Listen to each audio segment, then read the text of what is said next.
हिंदुस्तान में मुद्दों की कमी नहीं, हर रोज नए मुद्दे सामने निकल कर आते हैं जिसपे खूब बवाल काटा जाता है। और उसी बवाली मुद्दों के साथ शुरू करते हैं आज की वीडियो। मुद्दे जुड़े हुए हैं ताजमहल से, राजद्रोह कानून से और साथ ही कुछ और भी जानदार और शानदार मुद्दे। तो चलिए शुरू करते हैं।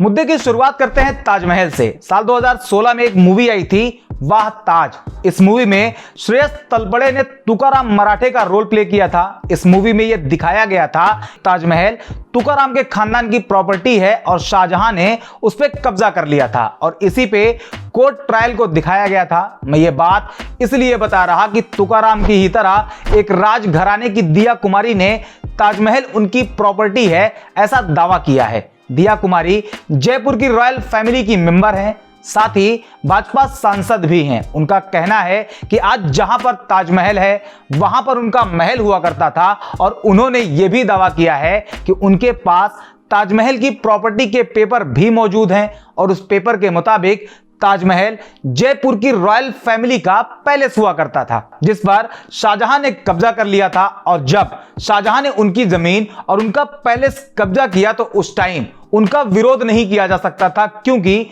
उस टाइम उनका राज था। आगे कहती हैं कि आज भी कोई सरकार किसी जमीन को जब एक्वायर करती है तो उसके बदले मुआवजा देती है, लेकिन उस टाइम कोई ऐसा कानून नहीं था और ना ही विरोध कर सकते थे। मतलब उस टाइम उन्हें ताजमहल का मुआवजा नहीं मिला तो अब ये सरकार से लेंगी। आपको ये भी बता दें कि ये वही जयपुर का राजघराना है जो खुद को राम का वंशज होने का दावा करता है। अभी हाल ही में ताजमहल को लेकर इलाहाबाद हाईकोर्ट की लखनऊ बेंच में अयोध्या के भाजपा नेता डॉक्टर रजनीश सिंह ने एक याचिका दायर करी जिसमें ताजमहल के अंदर 22 कमरों को खोलकर एएसआई द्वारा उसके सर्वे की मांग करी गई है जो काफी टाइम से बंद है। रजनीश सिंह का कहना है कि उन बंद कमरों में हिंदू देवी देवताओं की मूर्तियां हैं और शिलालेख हो सकती हैं। ऐसे में अगर सर्वे होता है तो यह मालूम चलेगा कि ताजमहल में हिंदू देवी देवताओं की मूर्तियां हैं या नहीं।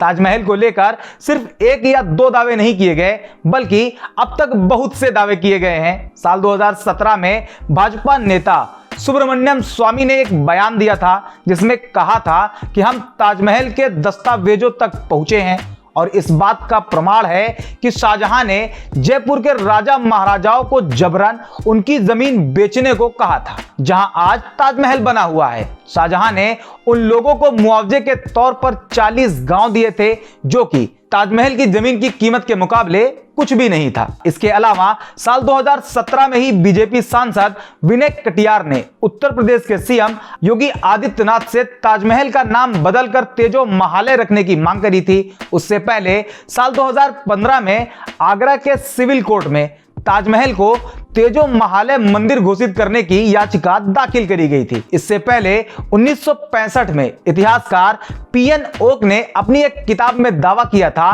कि ताजमहल एक शिव मंदिर है। ताजमहल को लेकर विवाद बहुत पुराना है लेकिन आज तक जितने भी दावे किए गए हैं उनमें से कोई भी दावा साबित नहीं किया जा सका है। दुनिया का 7वां अजूबा ताजमहल जिसे लेकर हमेशा से खूब उठापटक हो रही है और अब ताजमहल की नई मालकिन होने का दावा करने वाली दिया कुमारी कितना सच बोल रही हैं और क्या उन्हें अब ताजमहल का मुआवजा दिया जाएगा या पूरा का पूरा ताजमहल, यह देखना दिलचस्प होगा। आज का दूसरा मुद्दा तो बहुत ही जबरदस्त है। पिछले 152 साल से चले आ रहे कानून जिसे देशद्रोह के नाम से जाना जाता है उसमें आज सुप्रीम कोर्ट ने एक बड़ा सख्त फैसला किया है।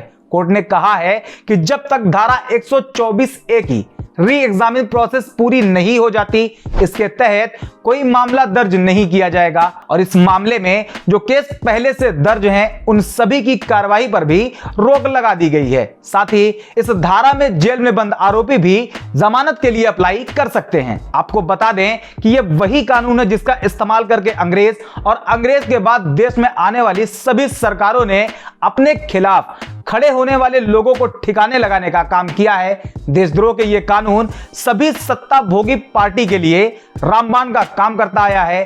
इसलिए सत्ता में मौजूद हर पार्टी अपने अपने टाइम पर इस कानून की अच्छाई बताती आई है और जैसे ही वो सत्ता से बाहर आती है तो वही पार्टी देशद्रोह के इस कानून को देश के लिए खतरा बताने लगती है। खैर अभी भी वही हो रहा है, सत्ता पार्टी इस कानून का बचाव कर रही है तो विपक्ष में बैठी पार्टी इसके नुकसान बता रही है। लेकिन अब आगे सुप्रीम कोर्ट का फैसला क्या होगा यह देखने लायक होगा। लेकिन आपको क्या लगता है यह कानून देश में होना चाहिए या नहीं, कमेंट में जरूर बताएं। अगले अपडेट की बात करें तो बनारस में मौजूद ज्ञानव्यापी मस्जिद मामले को लेकर तीसरे दिन की सुनवाई भी खत्म हो गई, जिसमें आज दो अहम मसलों पर बहस हुई।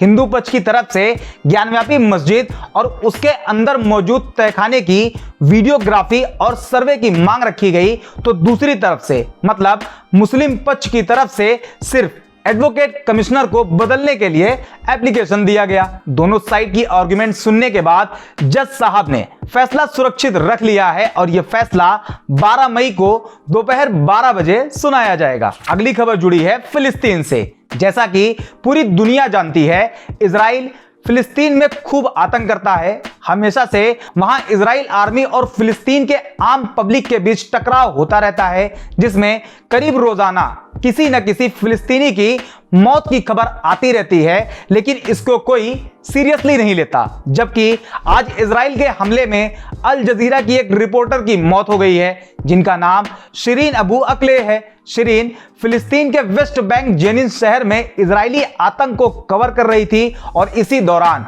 इनके सर में गोली मार दी गई और उनकी मौत हो गई। अभी तक तो सिर्फ एक आम पब्लिक मारी जाती थी तो कोई खास हल्ला गुल्ला नहीं होता था, लेकिन अब जब एक रिपोर्टर की मौत हुई है तो हर तरफ इसका शोर मचा हुआ है। आज की मजेदार खबर की बात करें जो जुड़ी है जी न्यूज से। ये जी न्यूज वाले आज एक शो किए हैं जिसका टाइटल था हिंदू मुसलमान सियासत की दुकान ? ये जी वाले सवाल कर रहे हैं इस दुकान पे, जबकि पिछले कई सालों से इनकी खुद की दुकान इसी हिंदू मुसलमान की वजह से चल रही है। और कितने शर्म की बात है कि जो सालों से सिर्फ हिंदू मुसलमान के टॉपिक को घोल घोल कर पढ़ रहा है वो अभी भी सवाल कर रहा है, जबकि इन्हें तो इसके फायदे बताने चाहिए थे कि कैसे बगैर किसी मेहनत के इस हिंदू मुस्लिम टॉपिक पर बिना कोई होमवर्क किए 2 मुर्गे हिंदू और 2 मुर्गे मुस्लिम बैठाकर घंटों घंटों तक लड़ाया जाता है। दोनों मुर्गे एक दूसरे को गालियां देते रहते हैं।